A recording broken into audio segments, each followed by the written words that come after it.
Chapter 10 August 1959 Qinghai Tibet Plateau. After the intense work session in the Corps came the most enjoyable time, chatting, drinking, and nibbling peanuts around Igor's desk. Zoe always liked fried peanuts, but they were a luxury now.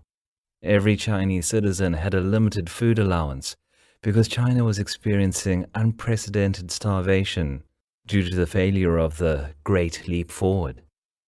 However, the Russian experts were still able to enjoy the nice food offered by both countries. Igor sat opposite her in the same posture as always, one arm crossed over his chest, chin resting on the other hand.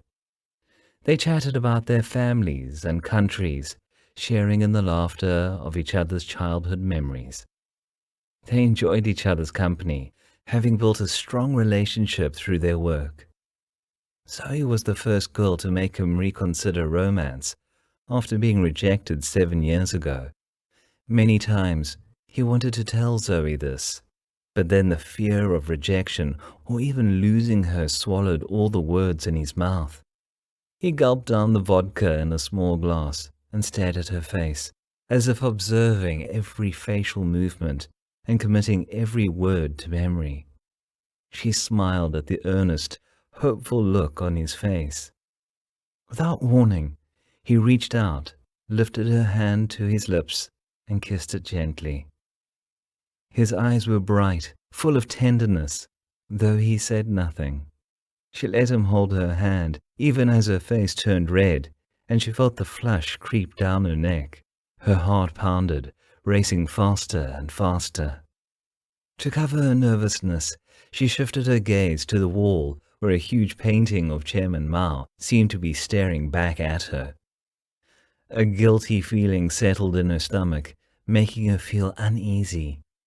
She had never forgotten the moment when the ship moved away from the San Francisco Key, and John had kept waving at her with a mixed expression of love, pain, and hope on his face. She still had the wedding ring in the wooden box with her, and John was still waiting for her in America. Surely it would be wrong to accept another man's advances, having left things so unfinished with John all those years ago. She pulled her hand back slowly and stared at Igor's smiling face. "Are you okay?" he asked carefully. Zoe nodded with a gentle smile, not wanting to hurt his feelings. She was no stranger to men's advances. Between her father's warnings when she left home and her own encounters, she knew to choose a companion with great care. 6 men had pursued her, and she never lacked for enthusiastic friends who wanted to match her with someone who was just perfect for her. However, she held herself aloof from them all because she realized that no man would ever love her as much as John. Keeping herself single had become a way of missing him and punishing her own foolishness for destroying their beautiful relationship, and she had succeeded in keeping herself safe from another possibly disastrous affair until Igor arrived. She couldn't deny the gradually increasing fondness for him. Though he wasn't an especially good-looking man, his gentle, shy manner and mysterious sophistication charmed her. He was more reserved than John, less brash. He had the qualities she admired those other men around her seemed to lack. In particular, he had protected her from Major Liu since that lunch in the canteen, and she felt much safer now. She stared at him, wanting to express her gratitude. "Thank you for all the help you have given me. I really enjoyed spending time with you. The food, the conversation, the laughter." Igor was so thrilled that his eyes enlarged like ping-pong balls. He moved his body toward her, his hands pulling her into him, and his lips brushed against hers.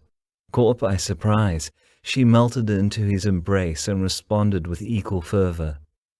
The unexpected kiss broke through the wall of shyness between them, opening her lonely heart to his until footsteps in the corridor pulled them apart.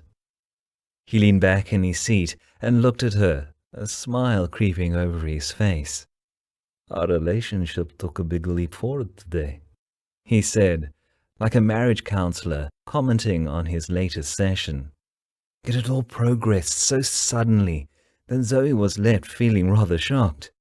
She looked at the door, double-checking that they were truly alone. Her gaze shifted to his childish face, longing for her approval, and something about it touched the soft spot of her heart. Igor was fairly sensitive, and she didn't want to hurt his confidence. Smiling, she said calmly with a touch of humor, "Do you always say that after you kiss a girl?" "No, no." Igor shook his head and smiled shyly. He must not have had a girlfriend for years, she thought.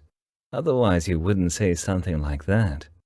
It made her feel romantic again, an emotion she thought she had buried the day she burned John's letters. Maybe she had finally found a man to love again, she thought. Her mind drifted to her and John's relationship, realizing with a start that it had been 9 years now since they'd kissed each other goodbye at the docks. Surely John would have given up on her. Even if he was still waiting, there was no way she would ever be allowed to leave China and reunite with him. She glanced at the portrait on the wall, taking in the unbearable pressure radiating from Chairman Mao's eyes. The political slogans on the wall seemed like red-hot metal chains forming an invisible cage. She sighed, silently wishing for John to find a new life, a new love, and grant her forgiveness. It would almost certainly be for the best. She took a deep breath, releasing some pressure. She could still feel the fullness of his lips, the taut muscles of his arms around her, the warmth of his breath on her cheek. She imagined that Dad and Mama would accept him easily, because he was from Russia, an ally country, and surely security wouldn't be an issue either.